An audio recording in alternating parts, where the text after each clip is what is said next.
Brightburn begins with a couple, Kyle and Tori Breyer, who long deeply to have a child and complete their family.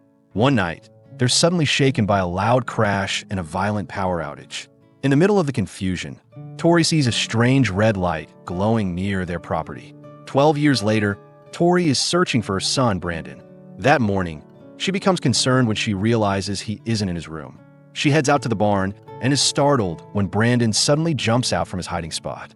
Since Brandon came into their lives, Tori and Kyle have felt nothing but joy. He completed their family. He's also a bright student at school, though that hasn't stopped him from being bullied by other kids. Thankfully, he has a friend in Caitlin, a classmate who reassures him by calling him a genius and saying that one day, geniuses will rule the world. Encouraged by her words, Brandon begins to build confidence and tries to ignore the cruelty from his peers. That night, as Brandon sleeps, a strange noise echoes through the house, accompanied by a glowing red light coming from barn. At the same time, he begins to shake violently and sleepwalks toward the source. Meanwhile, Tori, who had been painting, feels uneasy and steps outside. When she notices a blur of movement speeding across the yard, she grows suspicious and heads to the barn. There, she finds Brandon trying to open the cellar, from which the red light is shining.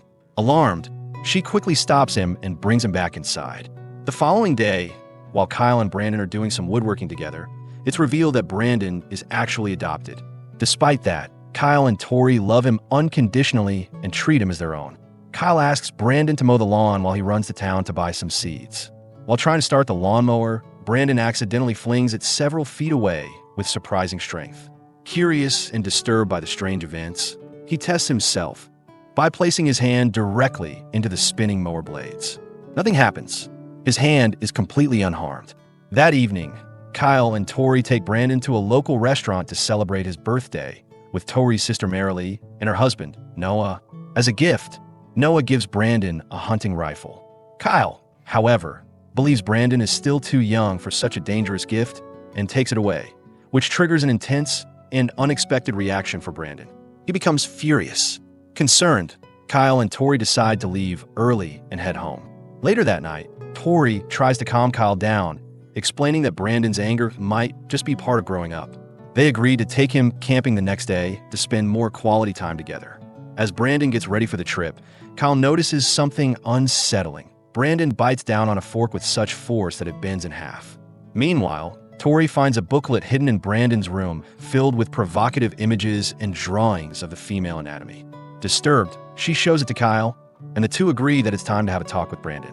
While out hunting, Kyle begins a father-son conversation with Brandon about intimacy and the changes that come with growing up. Brandon listens quietly and intently. That night, while camping, Tori wakes up and finds Brandon missing from the tent. Elsewhere, Brandon has crept into Caitlin's bedroom, silently watching her from outside the window. When Caitlin notices someone staring at her, she screams in terror. Her mother, Erica, rushes into the room, but by the time she gets there, Brandon is gone. The next day, during a school PE session, an incident occurs. Brandon accidentally falls onto Caitlin during the activity. She lets him fall to the ground and calls him a pervert, accusing him of watching her from her room that night. Though Caitlin is ordered to help Brandon up, she's clearly uncomfortable, and Brandon, frustrated by the accusation, suddenly crushes her hand. After the incident, Caitlin's mother, Erica, demands accountability. She visits Brandon's parents and insists the police arrest him. But since Brandon is still a minor, Sheriff Deaver can't do much, and Brandon is only suspended from school. Back at home, tensions rise between Tori and Kyle. Tori reveals that Brandon had been sleepwalking and that she found him trying to open the cellar in the barn. Kyle is even more convinced now that Brandon is not a normal child. He's never been sick, never hurt, not once in his life. Meanwhile, Brandon once again sleepwalks toward the barn, this time drawn to the spaceship that had crash-landed near their home 12 years ago. Tori realizes where he's headed and rushes after him. She finds him levitating, whispering strange words, "Take the world." As she tries to reach him, something unexpected happens. Brandon gets hurt for the very first time. He panics, and Tori hugs him tightly, unsure of what it all means. Afterward, Tori sits Brandon down and finally tells him the truth. That 12 years ago, she and Kyle found a baby inside a crashed spaceship in the woods. They decided to adopt him and named him Brandon. Enraged by the revelation, Brandon lashes out, destroying things in a fit of rage. Later, Brandon visits Caitlin to apologize for hurting her, but she remains terrified of him, especially after her mother strictly warned her to stay away. Rejected, Brandon leaves, but it's clear his anger hasn't faded. That same night, Erica is working alone at the diner. She's startled when she sees a strange double B rune drawn on the front window. Suddenly, the lights begin to flicker. As she looks up, a bulb explodes, sending shards of glass into her eye. Then, out of the shadows, Brandon appears, masked and dressed in a costume to hide his identity. Panicking, Erica grabs a baseball bat and hides in a storage closet. But Brandon melts through the metal door and breaks in. The next morning, Sheriff Deaver investigates the scene but finds no sign of Erica's body, only the eerie BB symbol painted across the restaurant windows. Elsewhere, Marilee, who works as the school counselor, meets with Brandon for a session regarding the incident with Caitlin. She calmly asks if he feels any remorse. Brandon remains completely emotionless. Marilee explains that she'll need to report the incident to the school, Brandon's parents, and the sheriff. She encourages him to reflect on the consequences of his actions. That night, Brandon shows up at Marilee's home. He pleads with her not to report anything, but Marilee refuses and tells him to leave. Later that night, as she's getting ready for bed, Brandon sneaks into her room. At the same time, her husband Noah comes home and hears a noise. He opens a closet door and finds Brandon inside. Furious, Noah orders him to leave and gets ready to drive him home. But Brandon has other plans. He attacks and kills Noah, leaving behind the same ominous symbol as before. Meanwhile, Kyle and Tori are growing increasingly anxious. Brandon still hasn't returned home. When he finally shows up, he's shirtless. He claims he was playing football and got dirty. But when Tori offers to wash his clothes, Brandon refuses, raising suspicion. Kyle and Tori argue again, their trust in their son unraveling fast. That night, Kyle is plagued by a nightmare. Then, in the middle of the night, Tori receives a call. It's Marilee. She tells her that Noah has been in an accident, and he's dead. Kyle and Tori rush to the hospital, where Marilee told them the police believed Noah's death was caused by drunk driving. She then revealed that Brandon had visited her house the same night Noah died. The next day, Kyle and Tori sat Brandon down to tell him about Noah's death. To their shock, Brandon showed no emotion at all. No sadness, no empathy, which deeply upset them. Furious, Kyle accused Brandon of killing Noah.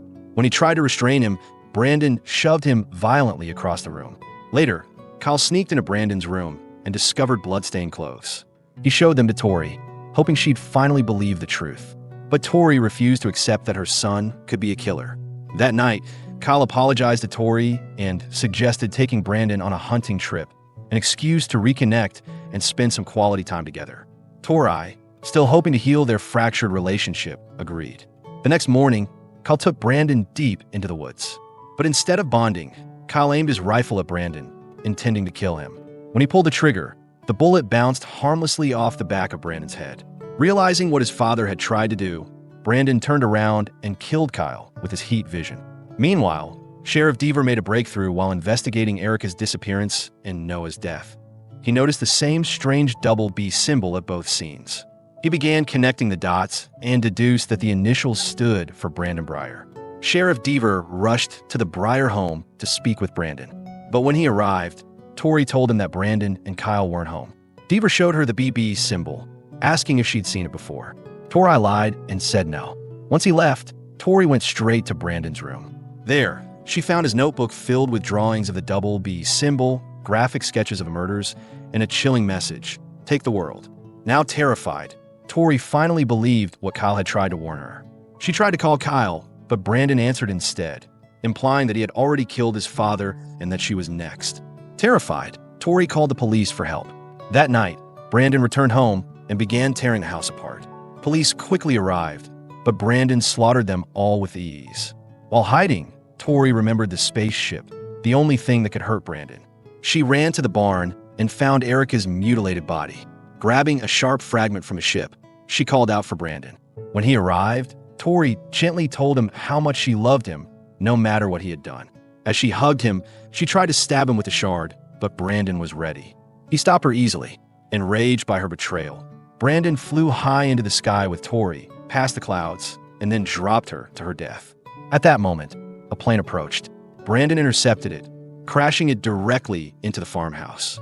The wreckage destroyed the barn and the spaceship, wiping out the only evidence of his origins and weaknesses. The next day, police and media swarmed the crash site. Reports confirmed that everyone in the house had died in the explosion, except Brandon, who miraculously survived. Now free of all ties, Brandon began attacking cities across the world. News headlines everywhere reported the mysterious figure responsible. The media dubbed him Brightburn,